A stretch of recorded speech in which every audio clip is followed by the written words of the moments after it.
మాజీ సీఎం జగన్ తన పోరాటాన్ని అస్సలు ఆపట్లేదు. తన భద్రత విషయంలో ఆయన అసలు వెనకకు తగ్గట్లేదు. కావాలని తనకు కూటమి ప్రభుత్వం భద్రత తగ్గించిందని ఆరోపిస్తున్న జగన్ తనకు గతంలో ఉన్న భద్రతను కేటాయించాలని పదే పదే డిమాండ్ చేస్తూనే ఉన్నారు. ఇదే విషయంపై ఇప్పటికే కోర్టుకెళ్లిన జగన్ ఇప్పుడు ఏకంగా ప్రధాన మంత్రిని నరేంద్ర మోడీకి లేఖ కూడా రాశారు. అయితే జగన్ ఇంతగా తనకు భద్రత పెంచమని కోరడానికి ప్రధాన కారణం తనకు ప్రాణహాని ఉందని, అందుకే ఈ విషయంపై ఇంత సీరియస్ గా ఉంటున్నారు ఆయన. గతంలో జగన్ కు 139 మంది భద్రతా సిబ్బంది ఉండేవారు. అయితే దాన్ని 59 మందికి కుదించింది కూటమి ప్రభుత్వం. దాంతో దీనిపై జగన్ చాలా అసంతృప్తి వ్యక్తం చేస్తున్నారు. తనకు భద్రత పెంచాలంటూ డిమాండ్ చేసిన కూటమి నుంచి రెస్పాన్స్ రాలేదు.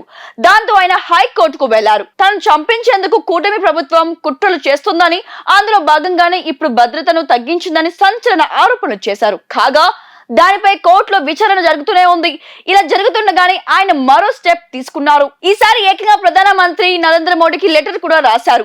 అందులో తనకు భద్రత ఎంత అవసరమో వివరించారు. తనకు ప్రాణహాని ఉందని, కాబట్టి దీనికి సంబంధించిన చర్యలు తీసుకోవాలంటూ ఆయన కోరారు. ప్రాణహాని ఉంది కాబట్టి భద్రతను పెంచాలంటూ కోరుతున్నట్లు ఆయన వివరించారు. తన భద్రత విషయంలో తన కుటుంబం ఆందోళన చెందుతోందని, కాబట్టి తనకు రక్షణ పెంచాలంటూ కోరుతున్నారు. మరి దీనిపై ప్రధానమంత్రి ఎలా స్పందిస్తారో వేచి చూడాలి. ఇప్పుడు మోడీ చంద్రబాబుకు బాగా సపోర్ట్ గా ఉన్నారు కాబట్టి దీనిపై పెద్దగా స్పందించే అవకాశాలు అయితే కనిపించట్లేదు. అయితే ఇదే విషయంపై కూటమి ప్రభుత్వం స్పందన మరోలా ఉంది.